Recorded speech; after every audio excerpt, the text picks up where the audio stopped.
One thing about being on the marsh, you see a lot of tracks. Here's a classic alligator crossing. Alligators are about, and big lizards, the only things that make those kind of tracks.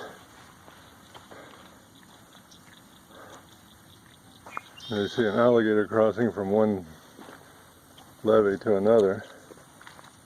That's probably a pretty good sized alligator there, judging by the size of the track they made going from one side to the other.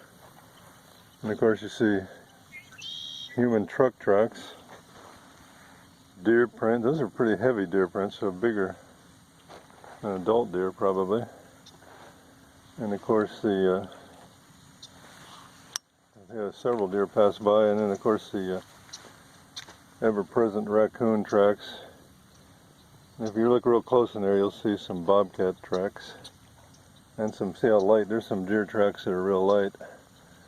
So you got this major intersection right here. It's just kind of fascinating to, I mean, obviously it's a marsh, so I mean, you know, there's all sorts of wild critters out here, especially at night.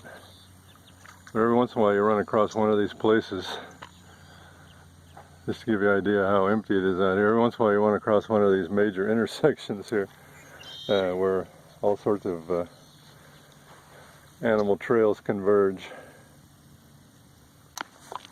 Add one to the mix, a human footprint. Here's another good example of traffic patterns. Here you see recent deer track. You see the classic raccoon track, and then here you see a much lighter bobcat track. You know, the bobcat's a cat, so it walks with its claws retracted and walks on the pads of his feet, so it leaves a lot less heavy track than, say, a raccoon. So there's bobcat, no claws, raccoon, and his fingers and his little claws, and then deer heading the other way.